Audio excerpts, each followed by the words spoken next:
Nizzy, and in this video you guys are going to be breaking down an awesome Game 4 of the NBA Finals just finished up. Bucks ended up taking it to tie the series 2-2 by a score of 109 to 103. Outstanding clutch performance from Chris Middleton down the stretch. Just was leading the way all the way. Giannis kind of had a bit, not an off night, but a little bit of a quieter night compared to the 40-point performances we've seen in the past. But what a game, you guys. I mean, it looked like the Suns were going to take this one going into the fourth. They were leading most of the way, and the Bucks just came and battled back in that fourth quarter. Outstanding performance from them in the fourth. They outscored the Suns by a score of 33 to 21 in the fourth quarter. Really causing a lot of turnovers as well. And just a masterful performance all around in that fourth quarter from the Bucks. Played outstanding defense on them. Middleton had an outstanding game, gave you 40 points, 6 boards, 4 assists with a couple of steals. Took quite a bit of shots. He had a heavy shot volume tonight. He shot 15 of 33 from the field. So he had to take quite a bit of shots to get to those 40 points, but at least the guy was fearless. And he made the clutch buckets when they needed him down the stretch there. Had some huge buckets for him. Obviously finished him off with some free throws at the line there to seal the deal at the end. Giannis had a pretty nice performance as well. Did a really good job on the defensive end with 3 steals and 2 blocks. A little bit quieter offensive performance from the guy from what we're used to seeing, but he still had 26 points, 14 boards, along with 8 assists. Shot 11 and 19 from the field, so a nice efficient clip for him. Rough night for Jrue Holiday, man. Dude shot 4-20 from the field, was just bricking it up.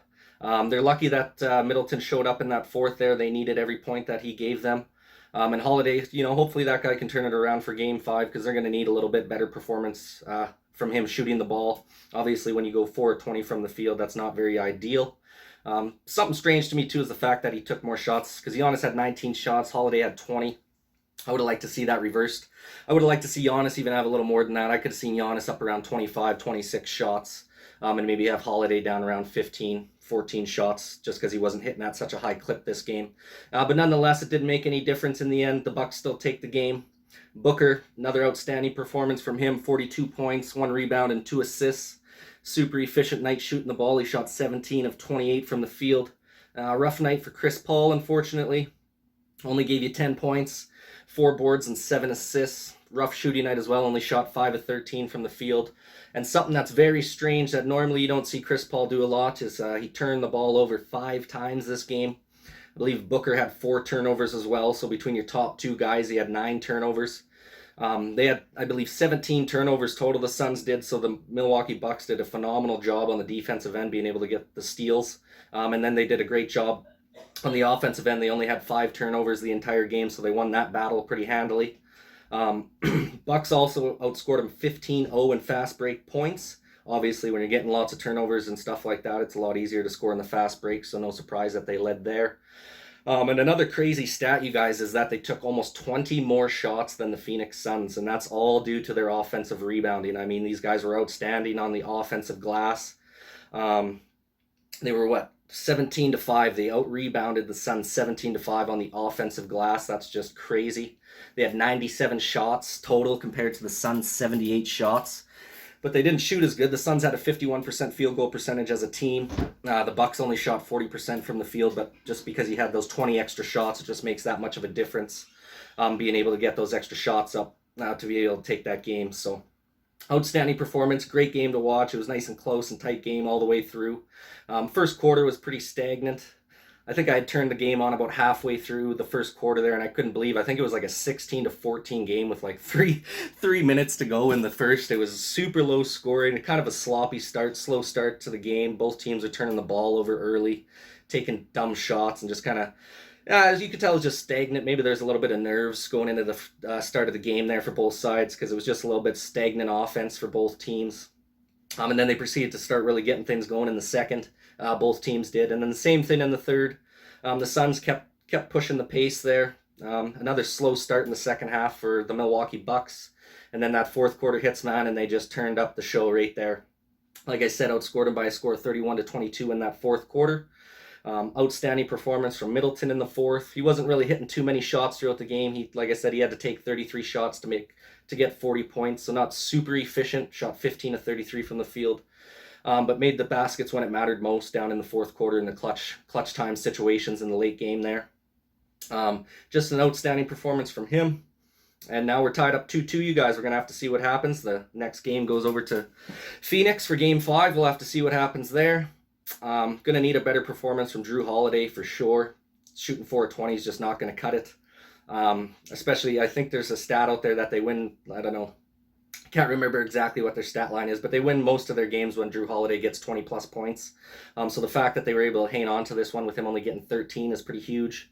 Obviously, it helps when you get Middleton pitching in with 40. Giannis still had 26. He had a couple nice role players step up. Pat Connaughton had a couple nice 3 balls. He had 1 3-ball to take the lead there in the 4th.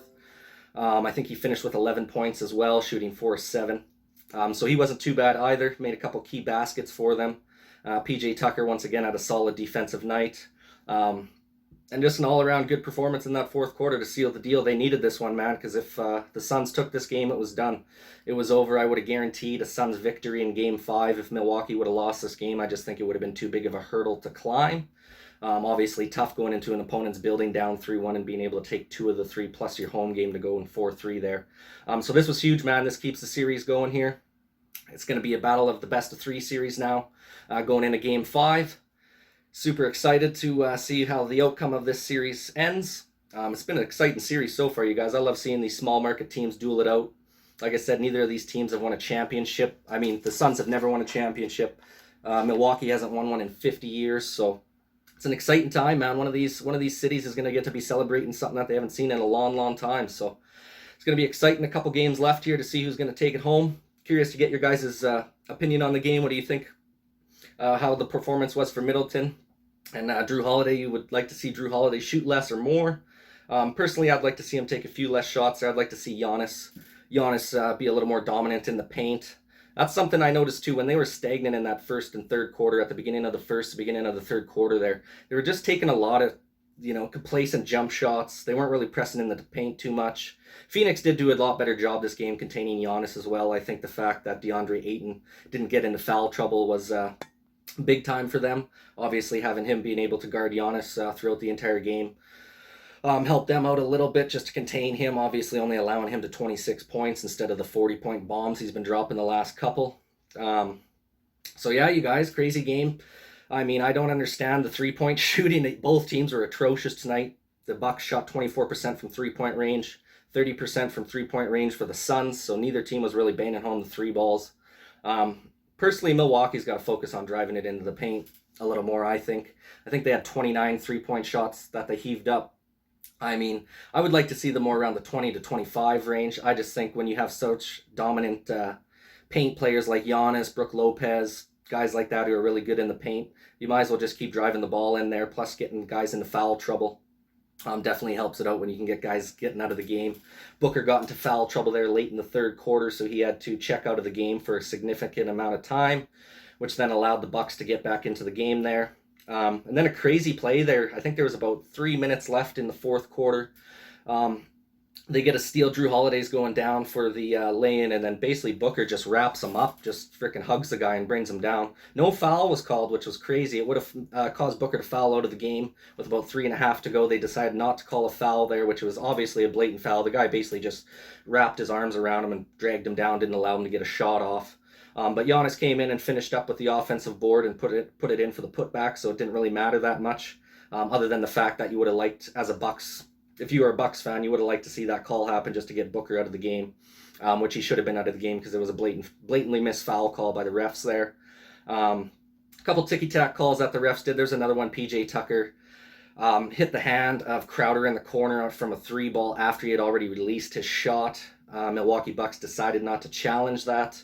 If they would have, it probably would have been successful because I believe you're allowed to hit the hand after the shot has already been released, which is he did. He hit his hand after it was released, so it shouldn't have been a foul called on that. So yeah, I think this could have been a lot bigger of a margin if Milwaukee wouldn't have allowed the Suns to hang around that long. Obviously, when you're just you had that slow start in the 1st and the 3rd quarter, making poor decisions on the offensive end, that really kind of hurt Milwaukee's chances early on. Thankfully, they were able to get things together in that 4th quarter, and that pick and roll between Middleton and Giannis was just annihilating the Suns. They had no answer for it in the 4th. I mean, no matter who was getting the ball, whether Middleton was going off the pick and hitting his jump shot, or he's kicking it back to Giannis for a drive to the rack. They really had no answer for that, and that was probably one of the biggest reasons that they were able to take the game, just being able to run that pick and roll between those two in the fourth quarter. So outstanding game, you guys. It was an exciting one to watch. Can't wait for Game 5. Once again, I'd like to get your guys' opinions on what you thought about the game in the comments section down below. Once again, you guys, I appreciate you taking the time to watch this video, and this is Nizzy with Nizzy Sports Chat.